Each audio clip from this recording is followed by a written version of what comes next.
welcome back to your favorite trio of siblings. It is a Tribe Called Dhillon podcast. I'm Angie Dhillon with Miko Dhillon in the house. And I'm Rose Dhillon. And I'm Alvin Dhillon. Let's get into our win of the week.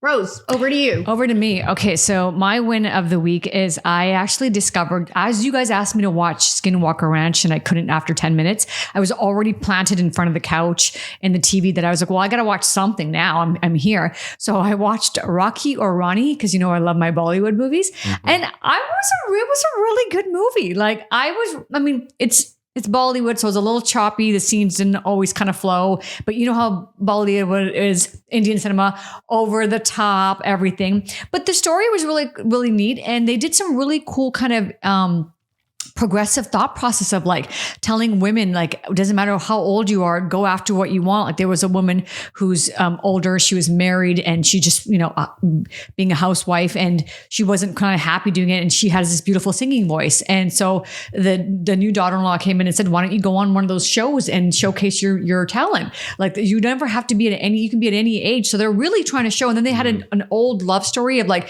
two people who never got married, but reunited in their 70s. Like that was really neat too. I could probably do an entire episode of how many cool things that they covered on that movie that was very progressive. Rocky or Ronnie. Rocky or Ronnie. Ronnie. Okay, got it. Yeah, really cool movie. And I was like, all right, Bollywood, Indian cinema, I see you. I like this. I like the change. I like this outlook on life.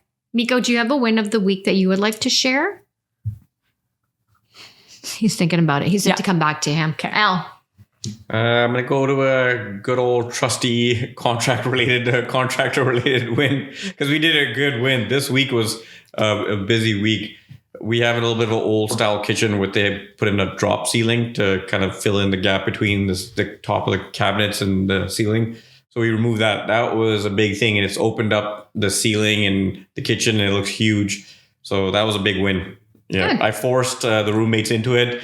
And now they actually see what I was talking about. I was like, if you're doing the work now, this is one thing that's going to add a lot of value. And especially when someone walks into the kitchen the first time and they see this, like this is going to be like, why don't you rip this down if you're putting a new kitchen in? So it was a lot of work. Unfortunately, they didn't build it properly back in the day. They should have finished the ceiling and built the box below it. Mm-hmm. They literally they left the sides open and they put the box in around the ceiling. So they filled in all those gaps with insulation. So the box that we had in there was filled in with 1 foot of blown insulation. Serious? When we took it down, the entire kitchen was filled with insulation. It took us like 10 to 15 bags of insulation to remove it. So I have to go back and dump it back into the attic now because it'll come down. Now that we seal the ceiling, I got to go put it back in there. I feel like you should have done some before and afters. I took some pictures, but we were so dirty and we were so in the middle of it, insulation getting all over your phone. I was like, I don't want to go touch it. Well, I mean, just showing the kitchen because I did pictures. The bathroom is amazing of what you transformed that bathroom. Pictures, so it looks so luxurious. I love it. Wait till you come and see the kitchen. What it looks like. You're gonna be like, whoa, this looks huge. Wow. Yeah, I've been coming by on the weekends, and it's interesting to see the transformation. This was a big change. You're gonna be like, whoa, because now everything's been tiled, fireplaces, all the washrooms are complete.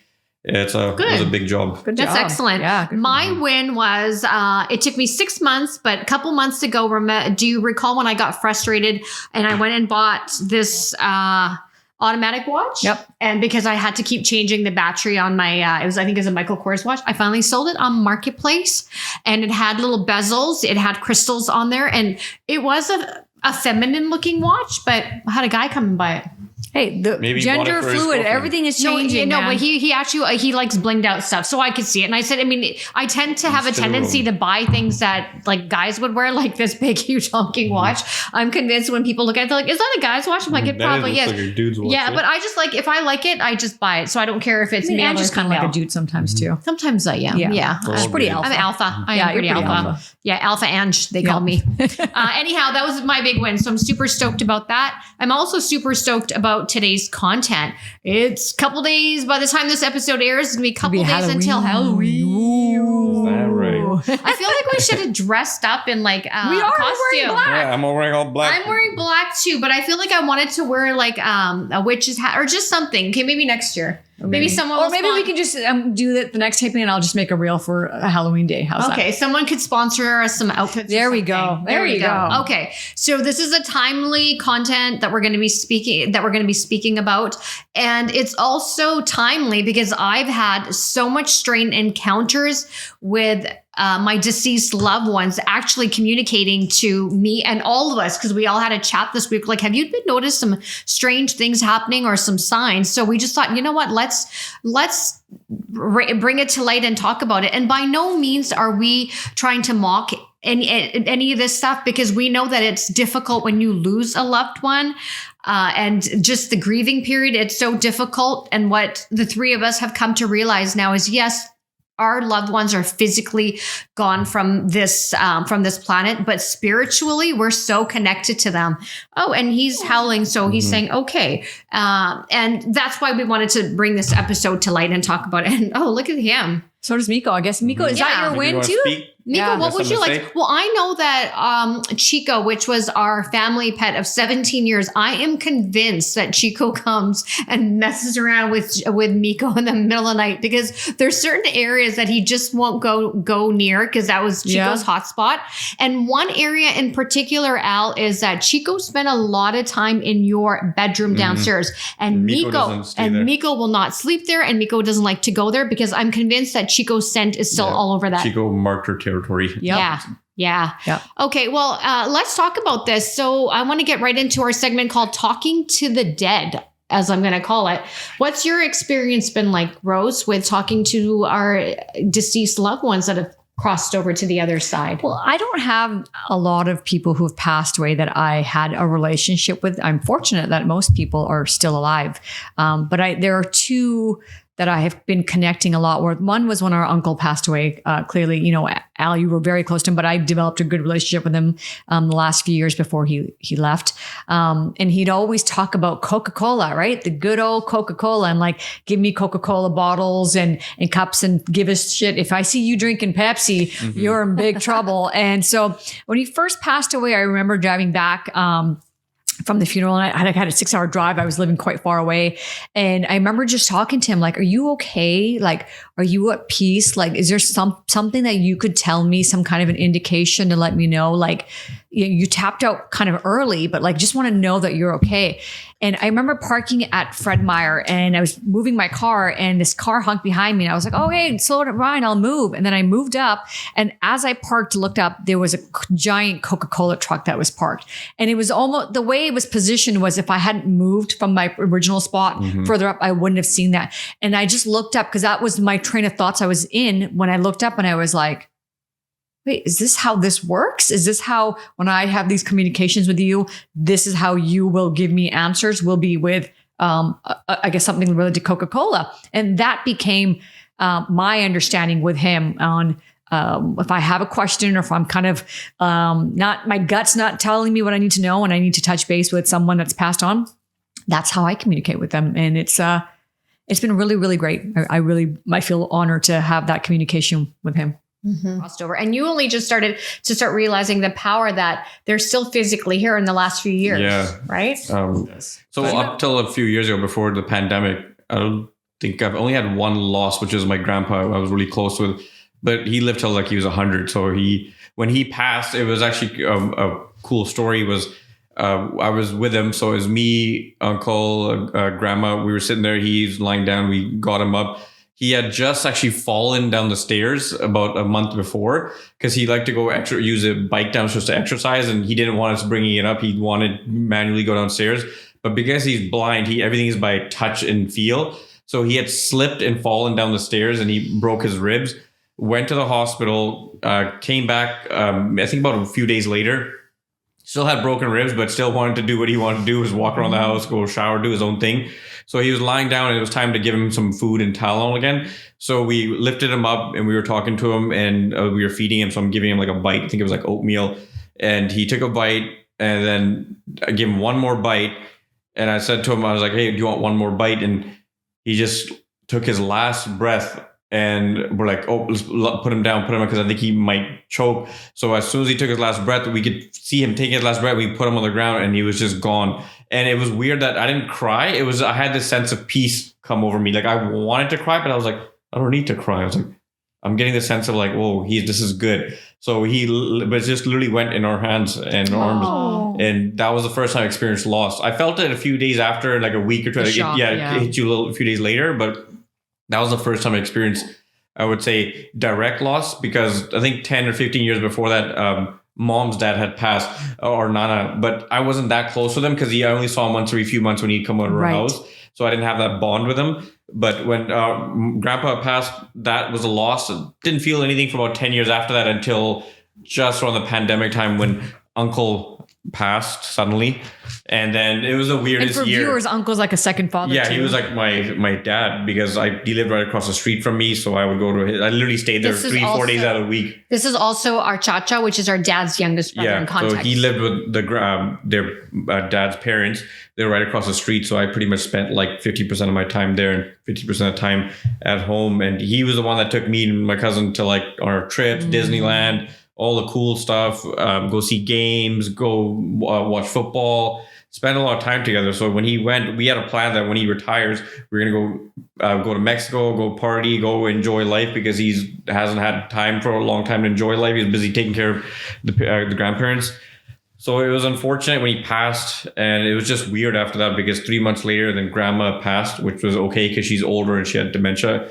And then 3 months later, Chico passed. And then 3 months later, I lost my best friend suddenly too. So after that, I just didn't know how to cope with anything. So I just turned to the bottle and drowned my sorrows in that. And it didn't really feel good. It just numbed you. But you just felt like it numbed you enough that when you're getting like really drunk and you're hungover, you just pass out, wake up the next day, you're like, okay, I'll do it all over again. So I didn't know how to cope. I had no coping mechanisms. We didn't know either, because 4 losses is a lot in that. 4 losses in 1 year. Yeah. And the weird thing is I was able to hide my drinking quite well. Like people couldn't tell that I was drinking all day. Because you were also in a lot of pain. Yeah. So I continued working. I was like a functioning alcoholic where I would just keep working, was drinking, keep working. And finally just was like, okay, this is not the way to deal with these problems. So I got to make a change. So it's been, as of today, over 1 year now. No Congratulations. Booze. Yeah, it feels good. You feel first time in my life I ever went this long without booze. And I think I needed it, because it's not like I was 20 years old where I can just deal with it and move on. Mm-hmm. So it's a strange thing when you experience loss. When people talk about it, but it's one thing, but when you experience it, you're like, you don't know how to process it. You need something to numb these feelings, and you don't want to go and do meditation. You just like, I just want to smoke a joint, have some booze, and just let this move to the side. Well, also I think because one, the mind doesn't want to feel that pain because it's so painful to feel. Mm-hmm. And second, we live in a society where we celebrate that. Like what we say to people, like, don't work through your emotions, don't work through your pain, just go to the bottle or go to something and do it. Because I totally understand where you're coming from, but feeling the loss and then making some kind of connection to your loved ones when they've passed over is really the only way to move on with your life in a healthy way. It's still hard. Like I don't want to see their pictures, whatnot. I'm still learning. I've kind of just pushed it aside for now and trying to deal with it. But yeah, it's one of those things where like it wasn't their time to go. So obviously the universe decided it was their time, but when you're like, I didn't get to spend enough time with you or do the things I had planned, you have that sense of like regret, like, oh, I should have maybe spent more time, or I should have maybe went over there when he had called me. But what are you going to do, right? They're here with us in our spirit world, like as this episode talks about, because then I started connecting the dots of like, why am I always, or I talk about him and I would see a Coca-Cola truck, or I'd talk about something, I'd see a sign. So it's interesting. It really made me reinforce the fact that, they're still here when they say that they're gone physically, but they're still here in spirit. Like if I ask them or I talk to them for something, within that day, I'll get a sign. And it'll be a sign where like, if you weren't paying attention to something, it made you switch your focus and be like, hey, I'm here. Remember we were talking about it? And like, oh snap. Okay. This is actually real. I'm feeling it. I'm seeing it. Yeah. That realization when you lose someone, that's the hardest thing for you, because they're physically no more. They're not with you. For me, my encounters with, I like to say the spirit world was, I think when I was maybe about 5 years old, I always knew that I had some heightened ability that I can sense things sometimes before they were going to happen. I think our grandmother, our dadi, had that ability as well. And you know how they say that children and pets sometimes can see things that other people can't see. I remember when I was 5 years old having this strange encounter. I was with one of my aunts, and I just remember sensing this dark cloud and seeing this dark shadow. And at a really young age, I started to realize, okay, there is evil, there is darkness, there's constantly that struggle between good and evil. So I had that I guess premonition or that understanding at a really young age that there's just something more to life. And as I got older, I didn't really develop that ability until Baba passed away, and we were close to Baba, and just, you know, we spent a lot of time growing up with him, and I would always just in my prayers talk out loud to him, and he would communicate back to me in subtle ways. And I was still young. I was in my 20s and 30s that I didn't grasp that these are signs that they're communicating with you.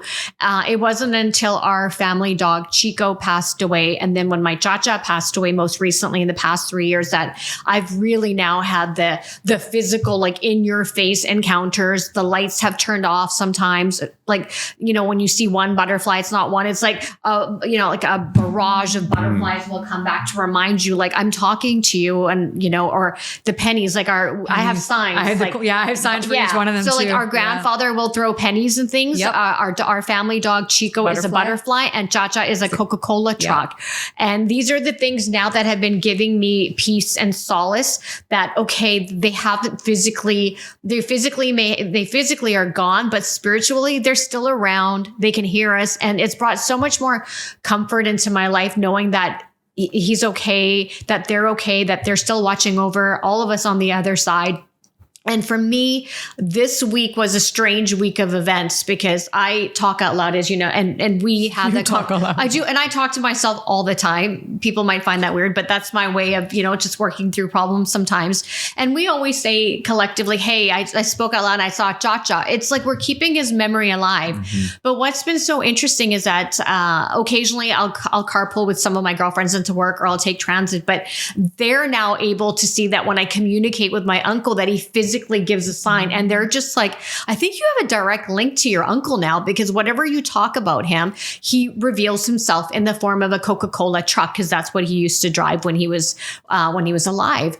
And his birthday is coming up, and so I was teasing him. I said, okay, uncle, I know your birthday's coming up. I know that you like this type of food. You like this special type of cheesecake. We got to go all the way to downtown for this. Are you sure that's what you want?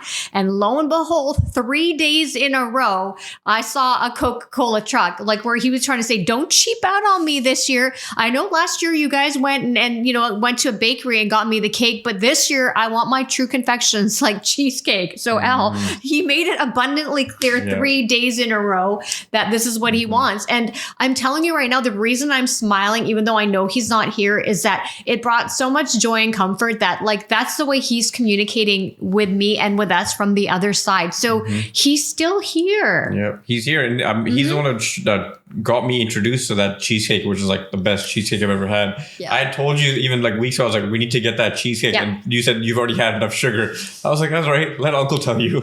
Yeah, Uncle will tell you. Yeah, and the reason we're also talking about this, we actually received a DM, and someone asked us this question, so I'm going to bring it up now. We actually are just want all of our listeners and our viewers to know that we receive all of your DMs, and we're going to be actually compiling all of them into one episode and answering your question. So I feel that this question ties into today's episode. Somebody actually asked us, what's the significance of the Coca-Cola that is right behind you? So somebody caught that, they didn't ask about Buddha.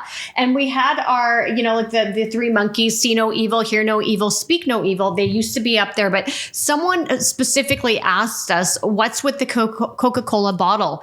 And it's this here. So the significance of this Coca-Cola bottle is when our uncle passed away, it was sudden. We all, our bearings were all over the place. But the situation was such that we knew that we probably wouldn't have access to any of his personal belongings again, ever. And between my brother and I, we're like, what can we grab that is something that's sentimental, something of his? Because I know that I'm probably never going to get a chance to take a piece of his clothing or something.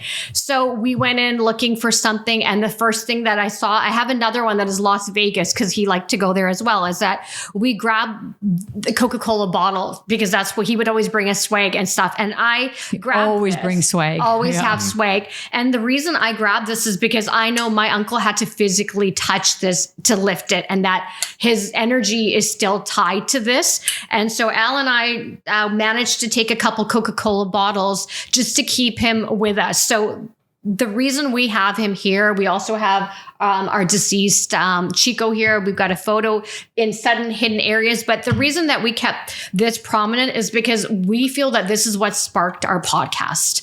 That he was like, go out there and talk about me. I'm going to try and say it without getting choked up. That he made mistakes in his life, like we all have, and he's a human being. But the essence, I like to think the core of him was a good human being, but he just constantly had this fight between good and bad. And I just think that, when his time was up at a time that I felt like he found God, God found him. He was turning to spirituality. He was trying to, make the connection back to the family and just build that bond again. And just his time was cut too short. So I feel that in everything that we're going to be doing in our podcast journey, it is going to be in his legacy, in his memory, where we're going to talk about him.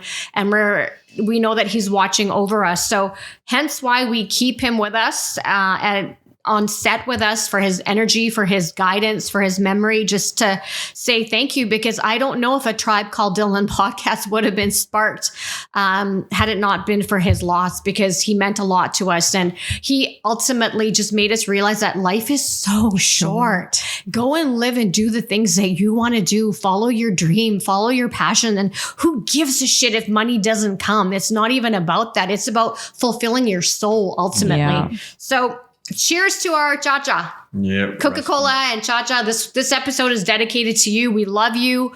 We know that you're communicating to us from the other side. You always do. And it brings a smile to me. There's some days, I'm not going to lie, where I'm just like, that was scary, but you're that high school girl where I'm so excited because when I come home, I'm quickly, video calling you like, guess what? Cha-Cha's talking to me. So this episode is dedicated to you, Cha-Cha. So I'm going to put this back, but to our, to the listener and the viewer, it's obviously a viewer that saw this. Thanks for bringing this up actually, because we knew at some point somebody was going to ask us, what's with the Coca-Cola bottle in the back? He was so diehard. He was like, no, I didn't think anyone would actually notice it. I was really surprised when I saw that DM. He was so diehard about Coca-Cola. He was like, I'm going to get a tattoo. I know, he really was. First he wanted it on the back of his head. I was like, listen here. I was like, if you ever get laid off, you have to go work for Pepsi. You don't want it on the back of your head.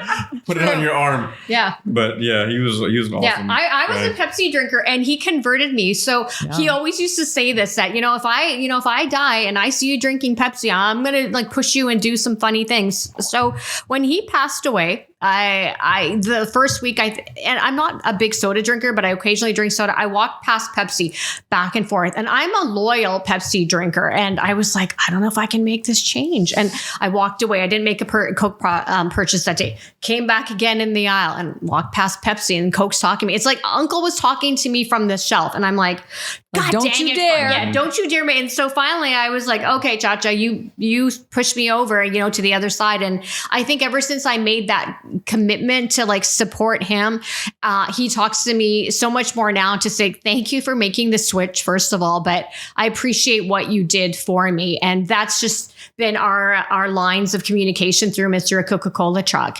Well, I want to get into just how do we advise? No, I don't like to use the word advise, but how do we, you two, help someone that is struggling right now, that doesn't want to talk to somebody that's passed away, that doesn't believe in what we're saying? How do we try and help them through the grieving process? I would say there's usually something really special connection you had with that person that maybe only you and the person who's passed on know. Ask them to show you that that should be enough to get you at least changing your mind and start thinking about it. You know, whether it's like maybe you two had some kind of a song that you only knew and you only played together. And then you're just mysteriously at like a Starbucks and that song comes on, like, and you'll go, holy shit. Like, cause that's happened to me on occasions where like my grandfather and I we weren't that connected when we were alive, but once he passed on and I had my ayahuasca journey, we seemed to have really, really deeply connected from that. And he gives me little signs from then on that I know that this is him, you know, validating, communicating with me, or just addressing a question that I had. So I would definitely say to just think about something that's really private that only you share with that person, and ask them to bring that to light for you. That's a great, Rose. That's a good one. Al? Yeah. What do you recommend or suggest? That's something what I would do too, because a lot of times you don't believe it or you don't want to acknowledge that they're gone. You feel like, I won't see them again. That's true. You won't physically see them again. But if you have fond memories, you have stories or things that you guys used to do together, if you just, for me, what works is like I reminisce about that. I think about it. It makes me feel good. And I try to push those feelings of like, oh, I won't be able to do this ever again. But I just say, you're going to be there with me. We're just not going to physically see you there, but I'm going to keep your memories going. And I ask for a sign. I say, okay, well, give me a day or so, or just let me know that you hear me, and you'll get the sign within, like, sometimes it's right away within 20 minutes, especially if you're about to go drive somewhere, or it can happen a day or two later. But I find that if I haven't asked for the sign, when I go out, I almost never notice a Coca-Cola truck. Even if it was there, I probably would never noticed it until I've had a conversation or he was in my thoughts and then I saw it, and it's like the universe puts you can put two and two together and your brain goes ding, ding, ding, ding, ding. Like it's just like ayahuasca where they sent you these little signs and then you say, is that what it's supposed to be? And the thing goes, yeah, that's what it is. And if you got it wrong, you know that this is not the right one. So yeah, that's what I would say is you just got to keep their memory going, and you keep them. Look, always remember them in a positive light. If you remember the bad stuff, or you feel like I need you or whatnot, you're being more selfish, right? You got to let their spirit be free and let it come back to you.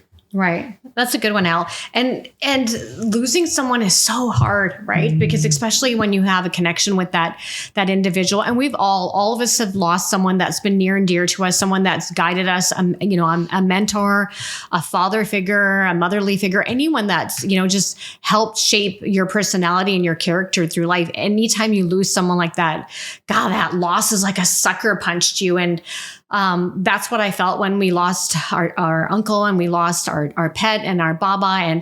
But what I hold on to is all the amazing memories and all the things that they taught us. My chacha was very goofy and was a number one prankster. And I feel like Al has carried on a lot of those prankster legacy things. So he lives in Al. He lives in all of us because we all have some sort of tendencies to do things. And for me, the suggestion that I can probably say to you is sometimes, the grieving period lasts for years and years, and sometimes it's short. Everyone grieves differently. But if I can ask you just to have a bit of an open mind and just to hear the three of us out and just ask for signs, like you will be amazed that sometimes they're just waiting for you, for that anger to be gone. Because I always believe that when there's anger, like they can sense that energy and they won't come near that anger because it's just the darkness. They don't want to come near that. But when you come to that epiphany and that realization that, okay, I'm open to receiving. When you're open to receiving, I can tell you that you will attract their energy back into your life, and they will guide you, and you'll manifest great things. Because ever since I let go and I finally processed Chico's loss, I was having the struggle, and I'm going to be honest, I, for the longest time, was keeping Nico, which is Rose's dog, at a distance because I didn't want to love him the way I love Chico, because I felt like I was betraying Chico. Like, that's terrible. I felt like that for a while too. Yeah. Like, it's not my dog. This is Rose's dog. Yeah. And I'm happy that he's my dog.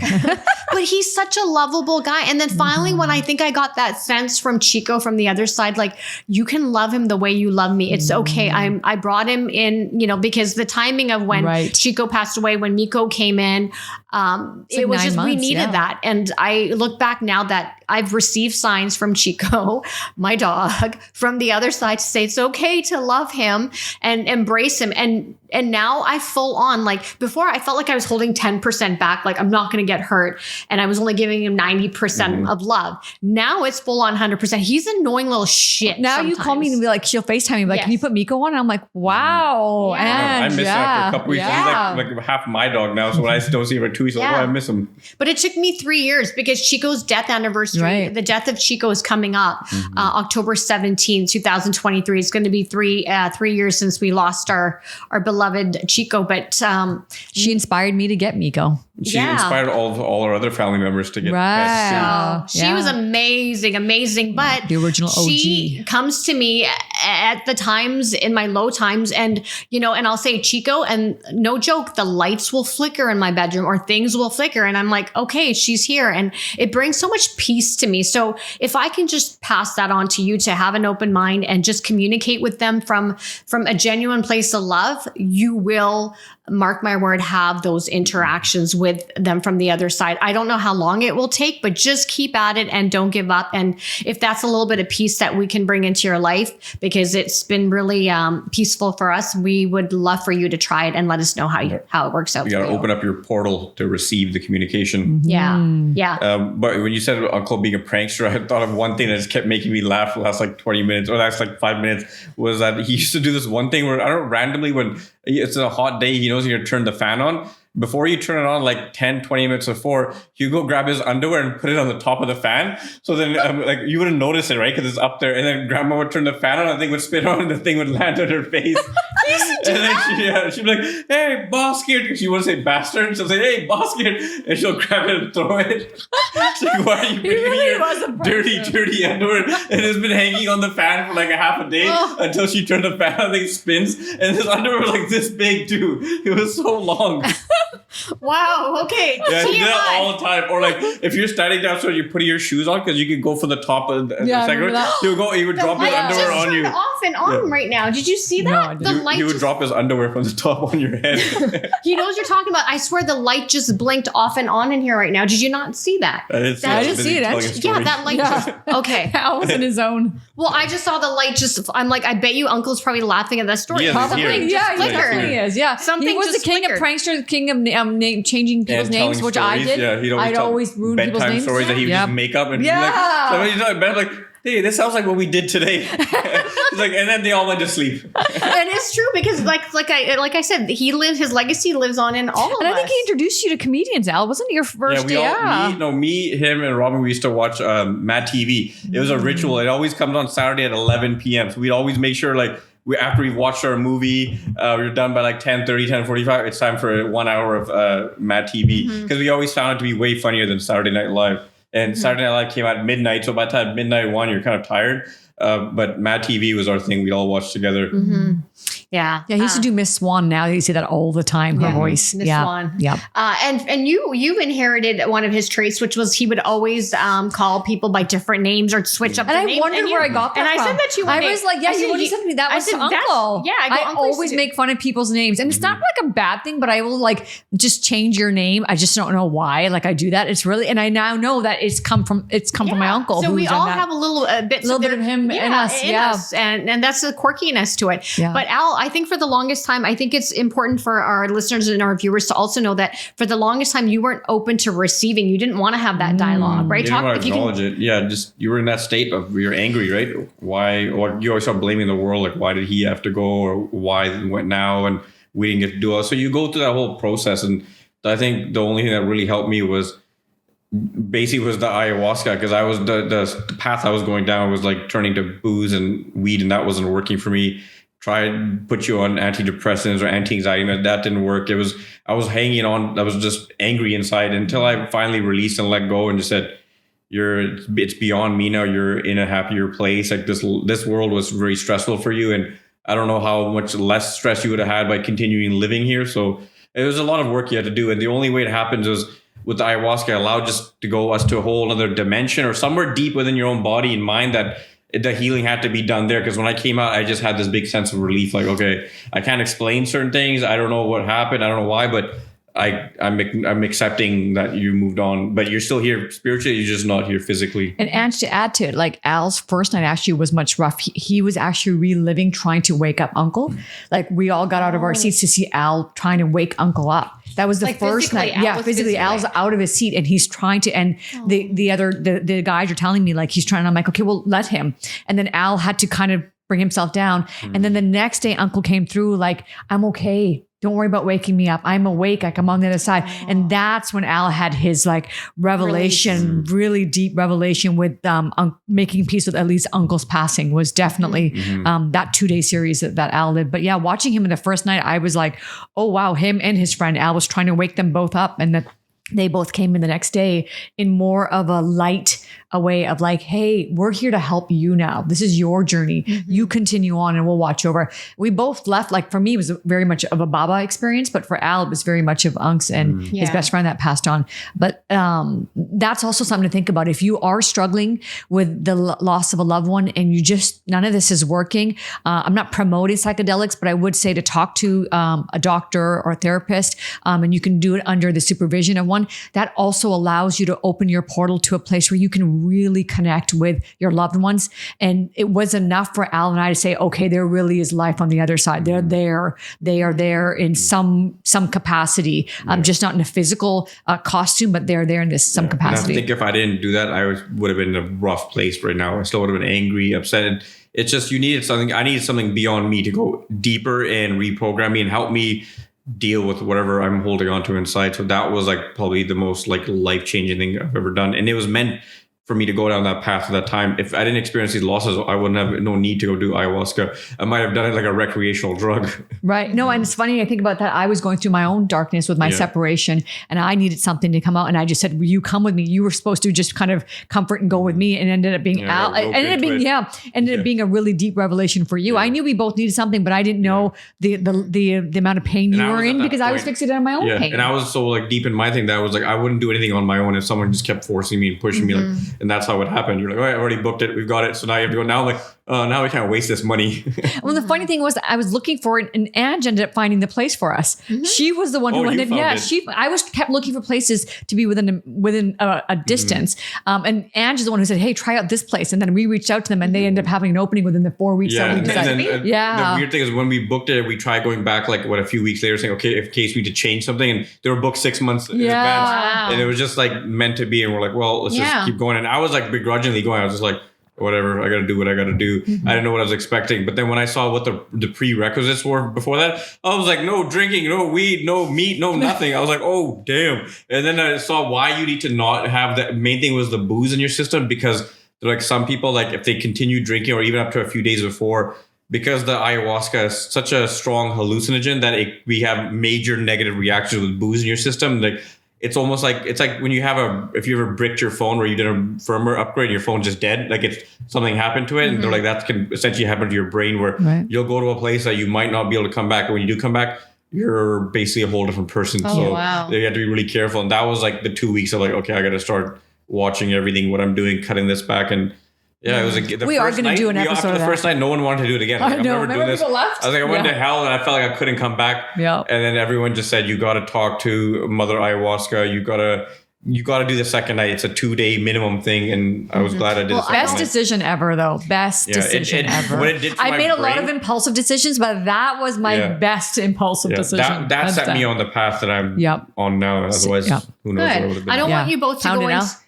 Yeah. Good job. Good job. I don't want you to go too much into it. Thank you for Derek and his whole team. Yeah. At Pachamama Sanctuary. They found a new location now and think it's a bigger and better too. So, oh, great. But we went pretty rural. We were in the middle of nowhere. Yep. Yeah. Don't go too much into it because we actually are going to do I promise. I've had people actually message me saying, please do a solid, just one episode on your full ayahuasca experience. And I will do that. Yeah. And we're going to be actually coming up is going to be the ghosts and the spirits of ayahuasca for the month of October. I wanted to connect so our listeners and our viewers understand that there was like, the element of spirituality. Excited. I know. I know they get carried away. I haven't done it as most of you probably know. Maybe you'll see my journey with ayahuasca us go one day. It scares the pants out of me. You'll do it. But I think our takeaway from this, you guys, is a loss is a loss is a loss is a loss. Doesn't matter which way you look at it, but it's how you process that loss, right? I think a lot of times, have you seen sometimes when people pass away, somebody takes that loss and they go and turn it into something or a song or something. They take that negativity and they turn it into Something positivity. positive, yeah. But then there's some of us that take that negativity and we just dwell on it a little too long, and it doesn't serve a purpose for any of us. No, right? or some people take that pain and then hurt other people. And with they hurt themselves, and they're in that pain for too long. So I think there has to be a healthy way, a positive way where we've lost someone. It's so unfortunate when that happens, but it's what we take away from that loss and how we keep that individual's memory alive, I think, is how we redefine that loss. At least that's how I like to say. So this was heavy. This was heavy. Yeah. I felt your energy. I felt yours too. Yeah. But I think it's really therapeutic for you. I don't think you'll realize it till a few days from now when you self-reflect. Yeah, I feel it for a couple of days after. My therapist calls it a vulnerability hangover. When you release a lot more than you anticipated, it's a vulnerability hangover. And it's perfectly okay to feel like that the next day. I was like, you're the best therapist in the world. That's great. That's why we're in therapy. Yes. We condone it. Yep, we totally condone that. We condone it. Please think about your win of the week, and please check us out on our social channels, because we do some goofy stuff on our social channels that we don't do on YouTube. So until next week, please take care of yourself. Stay safe, and happy Halloween. Bye. Happy Halloween.